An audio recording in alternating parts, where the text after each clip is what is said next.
नमस्कार। शब्दघोष के जन सरोकार में आपका स्वागत है। मैं मोहनलाल मोदी आज प्रस्तुत करने जा रहा हूं एक ऐसा साक्षात्कार जो मध्य प्रदेश शासन के बजट को लेकर हमारे स्पेशल करस्पॉन्डेंट एडवोकेट रूप सिंह किरार द्वारा लिया गया है। रूप सिंह किरार के सवालों के जवाब दिए हैं मध्य प्रदेश भाजपा के प्रवक्ता श्री अनिमेष भार्गव ने। आइए चलते हैं स्टूडियो की ओर और देखते हैं मध्य प्रदेश के बजट को लेकर क्या पूछा रूप सिंह किरार ने और क्या जवाब दिए अनिमेष भार्गव द्वारा। नमस्कार अनिमेष भार्गव जी, मैं शब्दघोष में आपका स्वागत करता हूं। आज बड़ा महत्वपूर्ण दिन है हमारे प्रदेश की जनता के लिए। सरकार ने आज बजट पेश किया है 2023-24 का। इस बजट को आप कैसा मानते हैं? ये जनता के हित में है, गरीबों के हित में है या कोई व्यावसायिक बजट है? नमस्कार, आपके सभी दर्शकों का अनिमेष भार्गव का नमस्कार। देखिए, आज का जो बजट है ये भारतीय जनता पार्टी का इस सरकार प्रदेश सरकार का कार्यकाल का आखिरी बजट है। और जैसा कि सब जानते हैं, भारतीय जनता पार्टी की सरकार सबका साथ, सबका विकास और सबका विश्वास में काम करने वाली सरकार है। विगत वर्षों में भी हमने देखा है माननीय मुख्यमंत्री शिवराज सिंह जी एवं पूरी सरकार जनता के जो भी आम जनता की परेशानियां हैं, उनकी समस्याएं हैं, उनको एड्रेस करते हुए समय समय पे योजनाएं लाते रहे। और इस बजट के द्वारा भी उन्होंने उन्हीं सबको कवर करने का प्रयास किया है। अगर हम मुख्य रूप से देखें तो हमारी लाडली बहना योजना आई है। इसमें अब अभी तक जो योजना आई थी उसमें चाहे जो आपकी आवास योजना थी, ये थी, इस तरह से उनको अप्रत्यक्ष रूप से तो जो हमारी बहनें हैं उनको लाभ मिल रहा था, लेकिन कोई भी प्रत्यक्ष ऐसी योजना अभी तक नहीं थी जिससे सीधा हमारी बहनों को लाभ मिल रहा हो। तो माननीय शिवराज सिंह जी की जो दूरगामी दृष्टि है, दूरगामी सोच है, उन्होंने प्रदेश की सभी हमारी बहनों को ध्यान में रखते हुए जो लाडली बहन योजना लाए, इसमें ये इसका निश्चित ही एक टर्न अराउंड होगी। आप देखेंगे आने वाले समय में प्रदेश में जो हमारी 50% जनसंख्या हमारी माताओं बहनों की है, उनको इससे बहुत अधिक लाभ मिलेगा। आज सरकार के बजट के साथ में एक और विषय आया है। सरकार ने जो रसोई गैस है इसके 50 रुपये दाम बढ़ा दिए हैं। अभी आपने कहा कि सबका साथ, सबका विकास, सबका विश्वास, महिलाओं के लिए सरकार ऐसा कर रही है। अच्छी बात है, सरकार बहुत अच्छे काम भी कर रही है। लेकिन जो महंगाई है, गैस है, पानी है, बिजली है, एग्रीकल्चर फंड्स है, ये बहुत सारी चीजें, इस पे सरकार कैसे कंट्रोल करेगी? क्योंकि चुनावी, आपने कहा कि अभी ये आखिरी बजट है, चुनाव आने वाले हैं, तो निश्चित तौर पर आखिरी बजट तो हुआ, लेकिन हम इसको मैनेज भी तो करना पड़ेगा ना। महंगाई बढ़ रही है, तो इससे समाज में क्या मैसेज जा रहा है? नहीं, देखिए, हमको इसको दोनों चीजें अलग अलग है, हमको इसको ऐसे देखना पड़ेगा। आज का जो बजट है वो प्रदेश सरकार का बजट है, लेकिन अगर हम रसोई गैस के दामों का देखें तो ये एक तरह से केंद्र का विषय है। मैं तो ये भी कहूंगा कि ये केंद्र का विषय भी नहीं है, क्योंकि सरकार भी इससे अपना डायरेक्ट इसमें अपना प्रत्यक्ष दखल खत्म कर चुकी है। ये जो कंपनियां हैं जो गैस उपलब्ध करवाती है, तेल उपलब्ध करवाती है, वो ही डायरेक्ट मार्केट से इसको परचेज करती है और समय समय पे जैसे दाम बढ़ते कम होते हैं उसके अनुसार इनको चलाती है। तो इसमें अगर हम देखें कि आज अगर मध्य प्रदेश के बजट से इसका कोई सीधा सरोकार नहीं है, लेकिन हाँ, फिर भी मैं आपकी बात से सहमत हूँ कि कहीं ना कहीं आज जो कीमतें बढ़ रही हैं उसका थोड़ा अनुपात कम होना चाहिए, जहां तक संभव हो, और सरकार प्रयास भी कर रही है। लेकिन हमको ये भी देखना पड़ेगा कि हमको इन कीमतों को कम करने के लिए, सब्सिडी देने के लिए विकास के काम भी अवरुद्ध नहीं होना चाहिए। उसके लिए हमको अगर हम देखें तो सबसे ज्यादा हमारा जो होना चाहिए, अभी आप देखेंगे इनकम टैक्स में जो लोग हैं वो 2 से 5% लोग देश के उसमें अपना योगदान देते हैं, जो अब धीरे धीरे बढ़ता जा रहा है। आज अगर जितने भी जो इनकम टैक्स के दायरे में आना चाहिए एज पर लॉ, अगर वो सब उसमें आने लगेंगे, वो अपना ईमानदारी से योगदान देने लगेंगे, तो दोनों चीजें, एक हाथ पे विकास है, दूसरी हाथ पे महंगाई पे कंट्रोल है, निश्चित ही आने वाले समय में ये संभव हो पाएगा। जी, सरकार ने आज पेपर में, हमने इस न्यूज को देखा हुआ है, बड़ी प्राथमिकता के तौर पर फ्रंट पेज पे आई है कि 1,40,000 एबव प्रति व्यक्ति आय बढ़ी है। एक लंबे समय में ऐसा सूचकांक सरकार ने जारी किया है।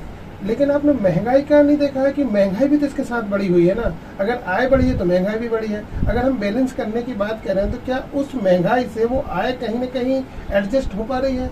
आज वो निचले तबके का जो व्यक्ति है, जो हमारे प्रदेश में जिसकी संख्या बहुत ज़्यादा है, सरकार ने बहुत सारी योजनाएं चला पाई हैं, उन तक पहुँच पाना, उन योजनाओं का उनको लाभ प्राप्त हो जाना, आज एक व्यक्ति अगर मान के चलिए कि 3,000 महीने का कमाता है, 300 रुपये 400 रुपये कमाता है, तो महीने का कितना होगा उसका। लेकिन जिस महंगाई से सब्जी है, तेल है, दूध है, तमाम सारी चीज़ें, मध्यम वर्ग की बात कर रहे हैं हम। बजट में चूंकि सरकार का जो सबसे ज़्यादा अगर फोकस होता है तो मध्यम वर्ग के लिए होता है, चूँकि जो उच्च वर्ग है और सबसे ज़्यादा उसमें मिडिल वर्ग ही पिसता है, क्योंकि उसके पास सुविधाएं वो नहीं मिल पाती जो निम्न वर्ग को मिलती है।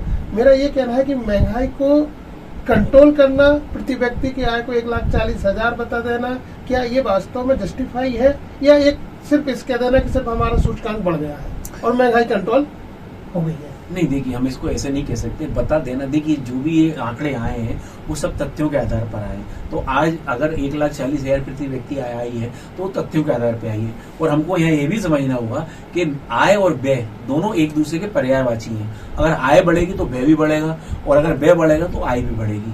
आज अगर हम कोई नया उद्योग स्थापित करते हैं तो उसमें लोगों को रोजगार मिलता है, तो उस रोजगार का पैसा मार्केट में जाता है, उससे व्यय भी बढ़ता है। तो हाँ, ये हमारे प्रदेश या देश का हम सौभाग्य कहें या दुर्भाग्य कहें कि पिछले लंबे समय से ऐसी सरकारें आती रही जिन्होंने गरीब को सिर्फ गरीबी बनाए रखा। और आज चाहे वो मध्य प्रदेश की सरकार हो चाहे भारत की सरकार हो, उनकी प्राथमिकता जो पीछे कहीं दबे कुचले लोग रह गए, जो लोग छूट गए, जिन लोगों को जीवन की मूलभूत सुविधाएं नहीं मिल पाई, इंफ्रास्ट्रक्चर डेवलप नहीं हो पाया, आज एक बहुत बड़ी आय सरकार की उस क्षेत्र में लग रही है। आज आप देखेंगे जब हमको गांव पे पहुंचने के लिए एक रोड बनानी होती है तो उसका करोड़ों सैकड़ों करोड़ों में खर्चा आता है। अगर समय रहते पुरानी सरकारों ने इन सब चीजों को अगर धीरे धीरे समय समय बढ़ाते रहते तो आज एक बहुत बड़ा आज आप बताइए, मोदी सरकार देश में लोगों को रहने के लिए घर देने के लिए आप बताइए कितना बड़ा बजट, कितना बड़ा एक सरकारी आय का हिस्सा उसमें देना पड़ रहा है। अगर पुरानी सरकारों ने समय रहते इन पे ध्यान दिया होता, आज अगर हमारे पास 70% 80% आबादी पे अपने खुद के घर होते, अपने शौचालय रहे होते, तो शायद ये जो आय हो रही है सरकार की, ये किसी और सकारात्मक काम में, महंगाई को कंट्रोल करने में या और विकास के काम में लगा सकते थे, जिससे लोगों को अधिक रोजगार और अधिक मुनाफा हो सकता था। आपका ये कहना है कि एक लंबे समय से ये सब सारी चीजें चली आ रही हैं, क्योंकि मध्य प्रदेश में अगर देखा जाए तो 20 साल से आपकी सरकार है, भाजपा की सरकार है। 20 साल का क्या टेन्योर कम होता है या और समय इसके लिए चाहिए? क्योंकि कंट्रोल करने के लिए या किसी चीज को सिस्टमेटिक करने के लिए, सस्टेनेबल डेवलपमेंट के लिए सरकार को कम से कम समय कितना चाहिए? क्योंकि 20 साल का समय भी लगभग काफी होता है। नहीं, देखिए जहां तक आप 18 साल की बात कर रहे हैं, विकास एक सतत प्रक्रिया है, इसका कोई एक एंड पॉइंट नहीं है। ये दिन व दिन रोज डेली हर समय बढ़ने वाली विकास का कोई एक पैमाना नहीं कि यहाँ पहुंच जाएंगे तो विकास खत्म हो जाएगा। लेकिन हमको ये ध्यान में रखना पड़ेगा कि जब 18 साल की प्रदेश की सरकार की बात कर रहे हैं तो आज से जब 2003 में माननीय शिवराज सिंह जी के नेतृत्व में भारतीय जनता पार्टी की सरकार ने काम चालू किया, मतलब सबसे पहले उमा भारती जी आई, उसके बाद बाबूलाल गौर जी आए और फिर शिवराज जी ने कमान संभाली। उसके पहले प्रदेश बीमारू राज्य की श्रेणी में आया करता था। ये वो प्रदेश था जिसमें सड़क, बिजली, पानी सबसे बड़े मुद्दे हुआ करते थे। तो आप ये समझिए कि 50 साल में अगर हम लोगों को सड़क, बिजली, पानी भी नहीं दे पाए थे तो कहीं ना कहीं ये शुरू के 18 साल में से 8 से 10 साल, 12 साल, 14 साल तो लोगों को उन सुविधाओं को जो देने की मूलभूत सुविधाएं हैं वो देने में, शिक्षा का आप देखिए, शिक्षा का क्या स्तर था, सड़कों की हालत थी कि गाड़ियां गड्ढों में उतर जाती थी, पानी उपलब्ध नहीं था, बिजली आप देखिए, बिजली कटौती किस स्तर पे होती थी। कभी बिजली आती थी लोग सोचते थे अगर 2 घंटे से ज्यादा बिजली आया तो ऐसा लगता था आज दीपावली है क्या। तो आज उस स्थिति से आज हम एक सामान्य प्रदेश की स्थिति में आए जब हम विकासशील प्रदेशों की दौड़ में शामिल हैं। इससे जो काम चल रहा है आप देखिए आने वाले समय में जिस तरह से सरकार काम कर रही है, निश्चित ही 2023 में चुनाव में अगली बार मतदाता भारतीय जनता पार्टी को फिर वोट देकर सरकार बनाएंगे और आने वाले 5 साल के टेन्योर में हम अभी जो विकासशील प्रदेशों की श्रेणी में हम विकसित प्रदेश की श्रेणी में आएंगे। आपका ये कहना है कि आखिरी बजट था और आने वाले 2024 में सरकार पर एक बार बजट फिर पेश करेगी, संभावनाएं आपकी है कि सरकार पुनः आ रही है, हम आपकी इसके लिए शुभकामनाएं देते हैं। लेकिन हमारा ये कहना है कि वो जनता, मध्यम वर्ग, गरीब, अमीर आदमी के साथ कोई समस्या नहीं होती है, फिर भी अभी कहीं न कहीं सरकार को चिंतन करना चाहिए कि कहीं न कहीं जो निचला तबका है वो परेशान है। सब्जी पे कंट्रोल होना चाहिए, खाद्यान्न पे कंट्रोल होना चाहिए। ये प्राइवेट कंपनियां बिजली पे जो रेट बढ़ाती हैं हर 8 दिन में, एक सिस्टमेटिक उन्होंने कर दिया है कि यूनिट वाइज इतना होगा, तो गरीब तो कहीं न कहीं उसको फ्री मिल जाती है, लेकिन जो मिडिल क्लास है वो भी तो सरकार की रेंज में है ना, उसकी भी तो अपनी परेशानियां हैं। वो कैसे सरकार उसको किस नजरिए से देख रही है? नहीं देखिए, ये जो इनको अगर आज एक कंपनी को, जो बिजली कंपनी थी, इनको अगर लिमिटेड कंपनी बनाया गया है, उसी के तरफ एक बढ़ाया हुआ कदम है। धीरे धीरे जो बिजली चोरी है उसका रेशो घटाया जा रहा है। धीरे धीरे आपका, अगर आज हम सब्जी की बात करते हैं, अगर सब्जी महंगी मिल रही है तो हमको ये भी देखना चाहिए कि जो सब्जी बेचने वाला है वो गरीब व्यक्ति है जिसकी हम चिंता कर रहे हैं। आज हमको, अगर हम सकारात्मक तौर पे देखना चाहेंगे तो हम ऐसे देख सकते हैं कि जो आज मोदी जी ने आवास दे दिया, उस मकान में रहने के लिए आदमी अपनी मेहनत के पैसों में से कम 3 से 5 हजार रुपए किराए के देता था, आज जो उसकी बचत हुई है। तो देखने का नजरिया है, अगर हम सकारात्मक तौर से देखेंगे तो हमको 100 में से 80 चीज दिखेंगी, और नकारात्मक देखेंगे तो 100 में से सिर्फ 20 चीज देखेंगे। तो आने वाले समय में हम जो 20 अभी नकारात्मक लोगों देखने को मिल रहा है, बहुत धन्यवाद। आप शब्दकोश के स्टूडियो में आए, आपके लिए बहुत बहुत शुभकामनाएं। इस बजट की शुभकामनाएं, सरकार की शुभकामनाएं।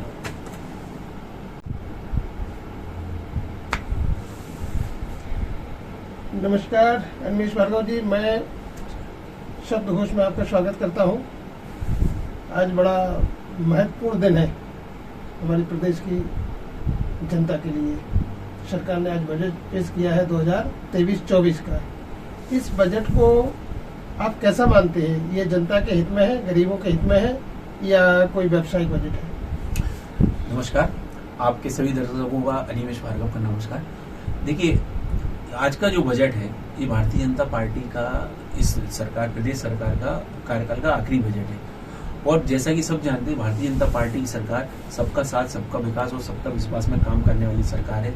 विगत वर्षों में भी हमने देखा है माननीय मुख्यमंत्री शिवराज सिंह जी एवं पूरी सरकार जनता के, जो भी आम जनता की परेशानियां हैं, उनकी समस्याएं हैं, उनको एड्रेस करते हुए समय समय पे योजनाएं लाते रहे। और इस बजट के द्वारा भी उन्होंने उन्हीं सबको कवर करने का प्रयास किया है। अगर हम मुख्य रूप से देखें तो हमारी लाडली बहना योजना आई है। इसमें अब अभी तक जो योजना आई थी उसमें जो आपकी आवास योजना थी, ये थी, इस तरह से उनको अप्रत्यक्ष रूप से तो जो हमारी बहनें हैं उनको लाभ मिल रहा था, लेकिन कोई भी प्रत्यक्ष ऐसी योजना अभी तक नहीं थी जिससे सीधा हमारी बहनों को लाभ मिल रहा हो।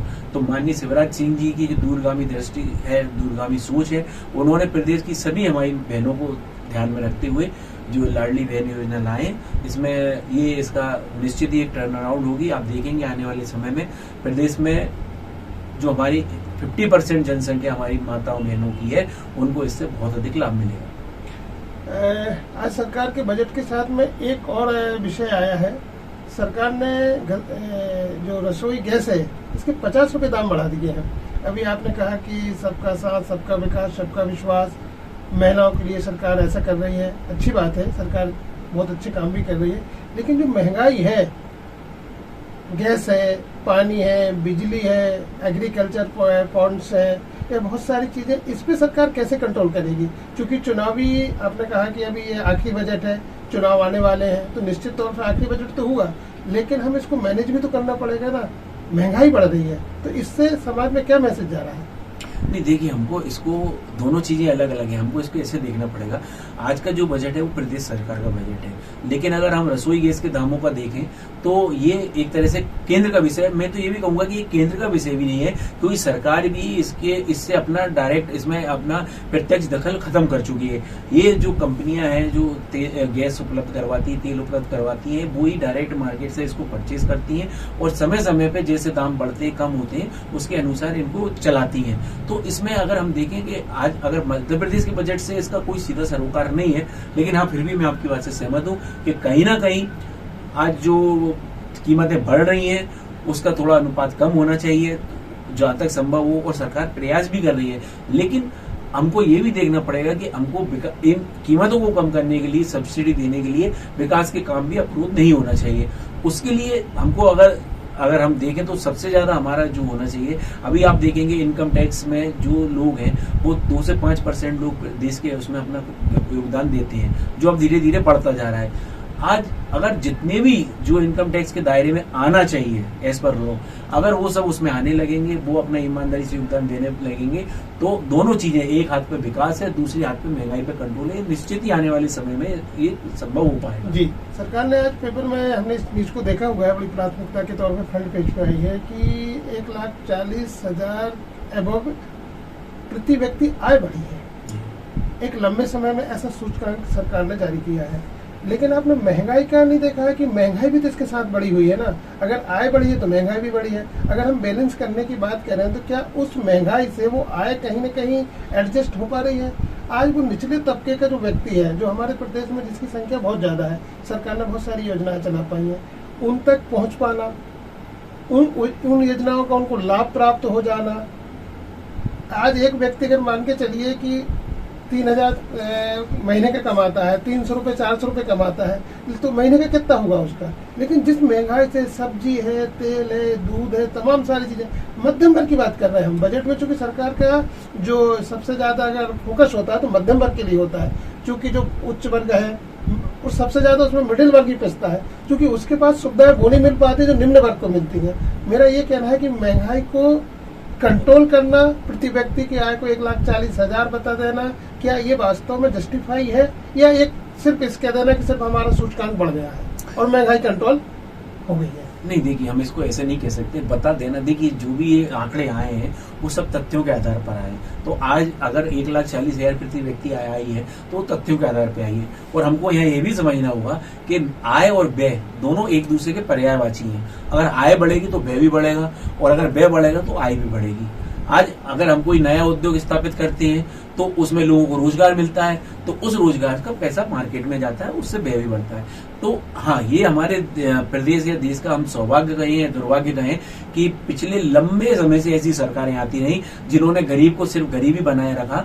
और आज चाहे वो मध्य प्रदेश की सरकार हो चाहे भारत की सरकार हो, उनकी प्राथमिकता जो पीछे कहीं दबे कुचले लोग रह गए, जो लोग छूट गए, जिन लोगों को जीवन की मूलभूत सुविधाएं नहीं मिल पाई, इंफ्रास्ट्रक्चर डेवलप नहीं हो पाया, आज एक बहुत बड़ी आय सरकार की उस क्षेत्र में लग रही है। आज आप देखेंगे जब हमको गांव पे पहुंचने के लिए एक रोड बनानी होती है तो उसका करोड़ों सैकड़ों करोड़ों में खर्चा आता है। अगर समय रहते पुरानी सरकारों ने इन सब चीजों को अगर धीरे धीरे समय समय बढ़ाते रहते तो आज एक बहुत बड़ा आज आप बताइए, मोदी सरकार देश में लोगों को रहने के लिए घर देने के लिए आप बताइए कितना बड़ा बजट, कितना बड़ा एक सरकारी आय का हिस्सा उसमें देना पड़ रहा है।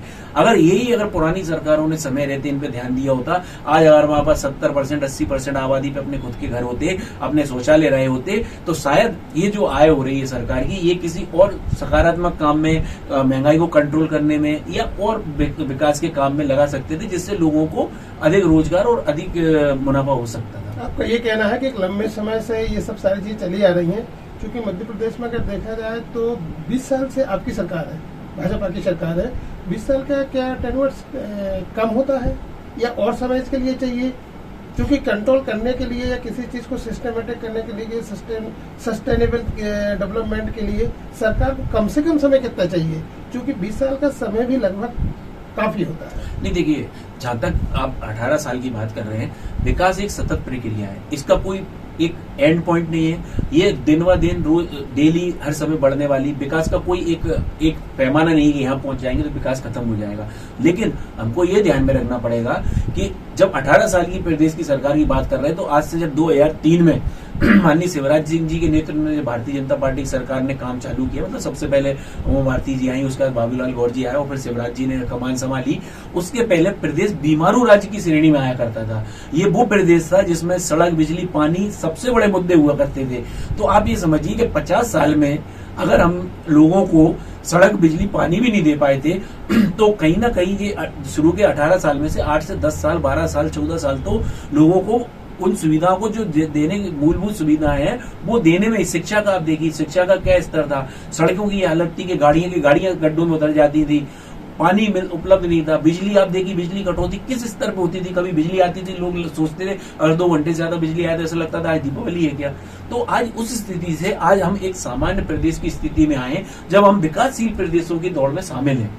इससे जो काम चल रहा है, आप देखिए आने वाले समय में जिस तरह से सरकार काम कर रही है, निश्चित ही 2023 में चुनाव में अगली बार मतदाता भारतीय जनता पार्टी को फिर वोट देकर सरकार बनाएंगे और आने वाले 5 साल के टेन्योर में हम अभी जो विकासशील प्रदेशों की श्रेणी में, हम विकसित प्रदेश की श्रेणी में आएंगे। आपका ये कहना है कि आखिरी बजट था और आने वाले 2024 में सरकार पर एक बार बजट फिर पेश करेगी, संभावनाएं आपकी हैं कि सरकार पुनः आ रही है, हम आपकी इसके लिए शुभकामनाएं देते हैं। लेकिन हमारा ये कहना है कि वो जनता, मध्यम वर्ग, गरीब, अमीर आदमी के साथ कोई समस्या नहीं होती है, फिर भी अभी कहीं न कहीं सरकार को चिंतन करना चाहिए कि कहीं न कहीं जो निचला तबका है वो परेशान है।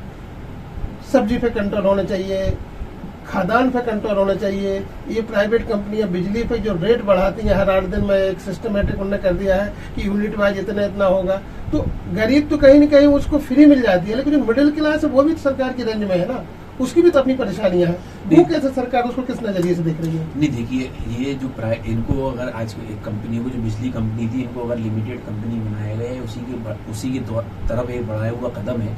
धीरे धीरे जो बिजली चोरी है उसका रेशो घटाया जा रहा है। धीरे धीरे आपका, अगर आज आप सब्जी की बात करते हैं, अगर सब्जी महंगी मिल रही है तो हमको ये भी देखना चाहिए कि जो सब्जी बेचने वाला है वो गरीब व्यक्ति है जिसकी हम चिंता कर रहे हैं। आज हमको, अगर हम सकारात्मक तौर पे देखना चाहेंगे तो हम ऐसे देख सकते हैं कि जो आज मोदी जी ने आवास दे दिया, उस मकान में रहने के लिए आदमी अपनी मेहनत के पैसों में से कम 3 से 5 हजार रुपए किराए के देता था, आज जो उसकी बचत हुई है। तो देखने का नजरिया, अगर हम सकारात्मक तौर से देखेंगे तो हमको 100 में से 80 चीज दिखेंगी, और नकारात्मक देखेंगे तो 100 में से सिर्फ 20 चीज देखेंगे। तो आने वाले समय में हम जो 20 अभी नकारात्मक लोगों देखने को मिल रहा है, बहुत धन्यवाद। आप शब्दघोष के स्टूडियो में आए, आपके लिए बहुत बहुत शुभकामनाएं, इस बजट की शुभकामनाएं, सरकार की शुभकामनाएं।